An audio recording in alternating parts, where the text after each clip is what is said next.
Jeff, what was that first moment like when you, Mike McDaniel, and Raheem Mostert got back together again? Oh man, it felt like a reunion. When I first came in the league, those was the guys I knew.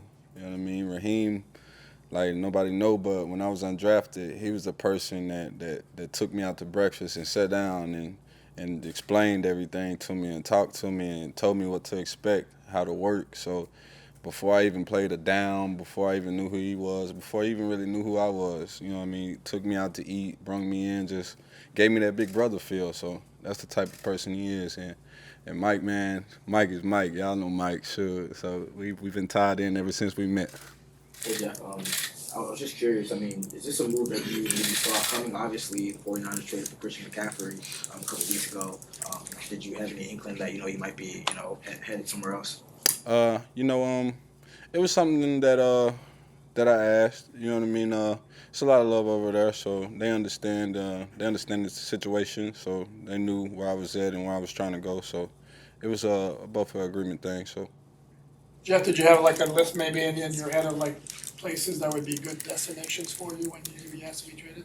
no, not really. You know what I mean? Cause the type of person I am, I try to focus on the now. So I was still playing with them. I was still getting ready for games with them. So that was my concern. Now, once I asked where I landed, I had no clue. So that was something I can't control. So I didn't really worry about it. If you know this offense, what do you like about it, and why do you fit so well into it? Oh man, it's like it's just like almost like riding a bike. You know what I mean? I've been doing this for day one. You know what I mean? Same run styles, same passes, same one-on-one matchups to get you in the open field.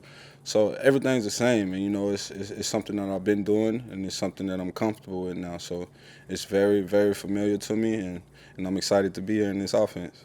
Jeff, Mike told us a story yesterday of when he flew out to Denton when you're coming out of UNT. What do you remember about that workout with him? Man, I remember everything. Like at first, like I remember like I being so uptight, like palms sweating, like I felt like just nervous, like a nervous wreck. And first thing Mike come in, y'all like I said, y'all know Mike now. He makes a joke and I just bust out laughing. It was like the ice was broke there. So after that, it just felt like almost as if I've been working with this guy all my life. You know what I mean? It was just the vibe we had, how he was talking, going through the motions that he was taking me through. It was just, he just felt the love. You know what I mean? We didn't even know each other then, so that was real cool. I'll never forget those days.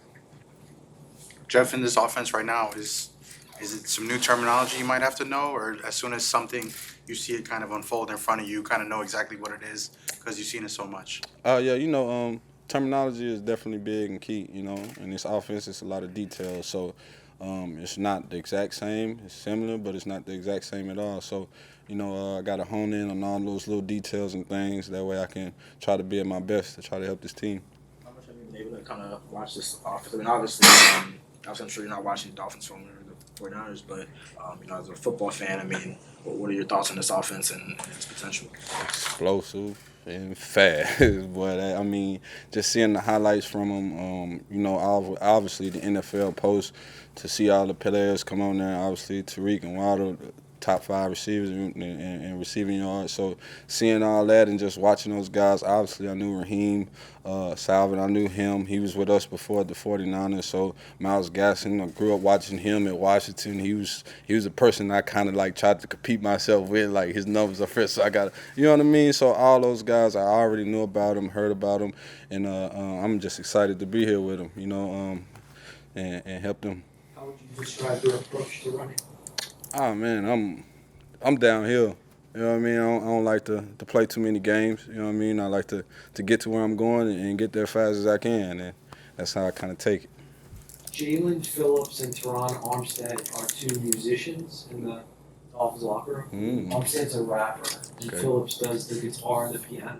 Man. So I heard you play drums. Oh yeah, most definitely. I grew up in the church playing them, but I play all types of genres, man. You So got drums in the garage. Are you gonna bring here? yeah, I'm thinking about it, man. I might just go the electric way since it's so quick. Just electric way and just play it out like that because I don't want to know how the neighbors and stuff are gonna be about it. So we'll figure it out though. We'll come along when that time comes. Yes, sir. We asked Bradley Chubb about you, a little scouting report. What's your scouting report on Bradley Chubb? Oh Man, he a beast, man. Like, he's a straight up beast. Obviously, you know, we played him earlier in this year. You know, I ain't got to face him, but besides that, just to see the type of person he was working out, getting ready for the combine. You know, we was together out there in Carlsbad at EXO, so just to get that connection with him, you know, and he's the same person he is now. You know what I mean? Even after signing his contract, he's still that same person, and that's what I love about him most. You know what I mean? Like, he's never changed, and haven't even been with him that period of time. But every time we leak, he's still the same Chubb, and that's what I love about him, man. And obviously he's a tremendous player and one of the greats in this league. I read an article about how you grew up in a small town in Texas.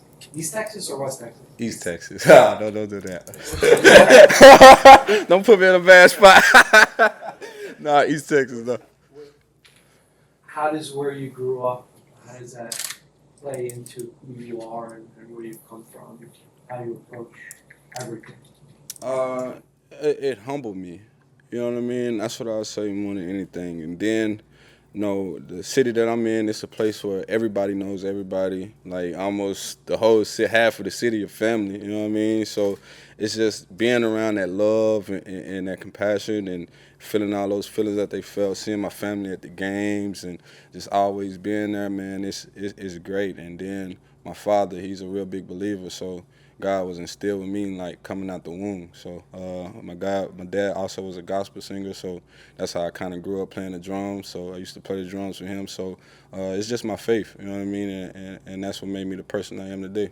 And talk about coming from a 2A high school. I mean, that's, 2A and then you go to North Texas. Yeah, that was definitely difficult. You know what I mean? Like, everybody was like, oh, y'all do this, you had this. But yeah, we would lose by 30, 40 points every game, you know what I mean? But it turned around. We ended up going to the playoffs. It wasn't just too bad my senior year. But yeah, man, it was different, you know what I mean? The players you're around, you go to a 5A, you got everybody looking at scholarships. You see 20 and 30 scouts coming to the school. Like, you didn't see none of that where I was, you know what I mean? Like, I only seen like 1 or 2, and that was my senior year when they finally started to come. So it was so small, didn't have a lot of offers because a lot of people told me they didn't even know where I was, you know what I mean? So it's just, graduating class, 6 or 7 people. So, I mean, that pretty much tell you right there. But like I said, beyond all that, I got so much love in that town, so much love in that place. Like, you almost can't even go down there and say nothing bad about me. You know what I mean? So it's that kind of love. You know what I mean? So I love that place, and I'm glad I was raised there.